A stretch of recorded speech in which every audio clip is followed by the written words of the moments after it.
Yo, what's up? Welcome back to another episode of the SWUS MLB Friday. We got 15 games on the board, all 30 teams in action. I'm going through Dbacks-Orioles in this one, but tomorrow on the live show, we'll go through every single game on the board. That's at 3:45 p.m. Eastern time. We'll do NHL playoffs, NBA playoffs, and then MLB in that order. If you're able to make it, we'd love to see you in the comments. Dbacks-Orioles in Baltimore. Let's go. Welcome to the SWUS. The SWUS. SWUS. Hey, get the SWUS. All right, so like I said, Arizona's on the road in Baltimore for this one. O's are minus 135 favorites, and the total sitting at 8.5. We got Pfaadt pitching for Arizona and Cole Irvin on the mound for Baltimore. Let's take a quick look at the spreadsheet, and according to the model, Arizona, after 5 innings, 2.42 to 2.34. So a very slight lean towards the D-backs in the first 5. Final score goes back to Baltimore, though, 4.15 to 4.95 Baltimore. All right, so let's start off by taking a look at the Arizona bats. As you can see, haven't been exactly crushing the ball recently. In the last 14 days, they're 25th in WRC+, 23rd in OPS. Same goes for the last 7 days. Arizona definitely not tattooing the ball by any means, but against left-handed pitching, it's a different story. Arizona's got some really nice looking numbers against lefties. In the last 30 days, they're second across the board, 5th in the last 14 days, first in the last 7 days. If you look at the game logs of the last lefty starters to pitch against Arizona, I mean, check this out. They absolutely crushed James Paxton, absolutely crushed Steven Matz, absolutely crushed Blake Snell. They got to Steven Matz again before that. I mean, only 1 earned run, but there's 8 hits in 4 2/3 innings. They were hitting them.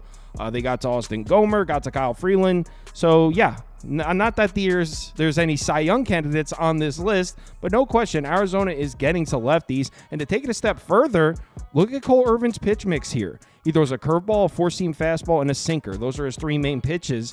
Arizona, 9th, 3rd, and 13th against those particular pitches. So definitely a rough start to the handicap for Cole Irvin. But we do have to point out that Cole Irvin's been good as hell recently. In his last 3 starts, he hasn't let up a single earned run. He's got a 0 ERA in his last 3 starts, an 0.60 whip. So he's not even letting guys on base either. And he's really putting together a hell of a season. He's got a 2.86 ERA and a 1.07 whip on the season. 3.96 expected FIP isn't bad either. If you take a look at his game logs, I mean, look at those last 3 games. Completely blanked the Reds in Great American Ballpark. Completely blanked Oakland at home. Went into Kansas City, completely blanked them.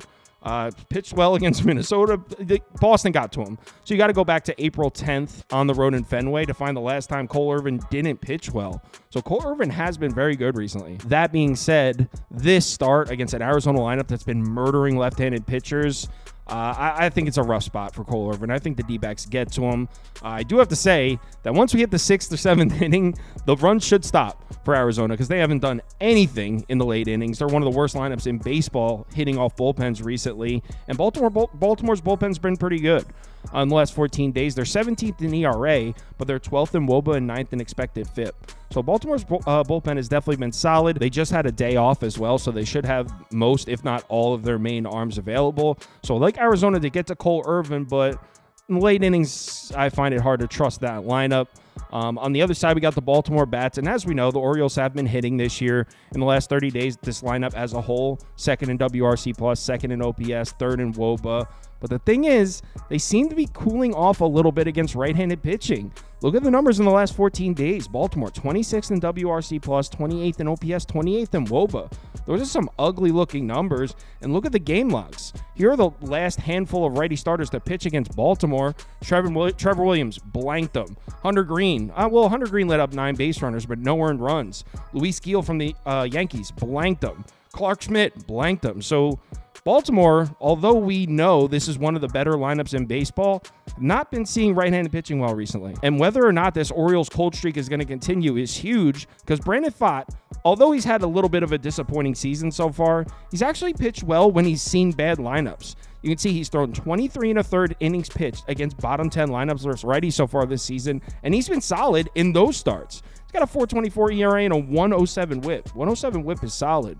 So the Orioles bats are continuing to be cold against right-handed pitching. Pfaadt might pitch well here. Take a look at his game logs. Home against the San Diego Padres, who have been hitting right-handed pitching, they crushed him. 10 hits in 6 innings. But before that, went on the road to Seattle, pitched great. Before that, went on the road to St. Louis, pitched great. Before that, home against the Cubs, pitched great. So Pfaadt, when he's put into a favorable position against a lineup that isn't crushing righties, he actually can be pretty effective. And if you take a look at Pfaadt's pitch mix, his 3 main pitches, 4-seam fastball, slider, and sinker. Baltimore Orioles against those pitches, 18th, 18th, and 17th.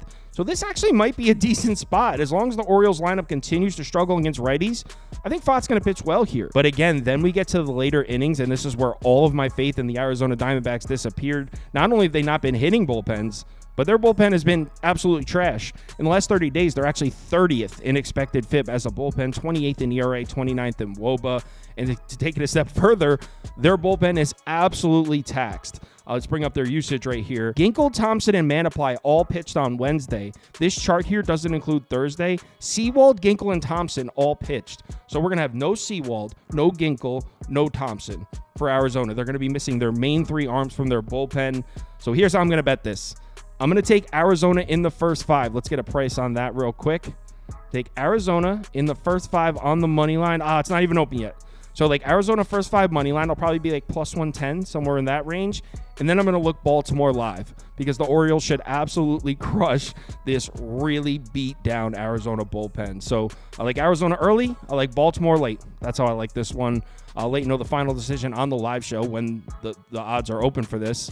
That's at 3:45 p.m. Eastern time on Friday. Hope to see you there. If you want my top bets for NBA or MLB, or you want the top bets from anyone on the staff here, head over to KyleKirms.com. They're all posted on the website. There's also a link to join the Discord there if you're interested. Let's have ourselves a good Friday night. Hopefully by the time you're watching this, I had a good Thursday night. Remember to bet responsibly, and I'll talk to you in the Discord.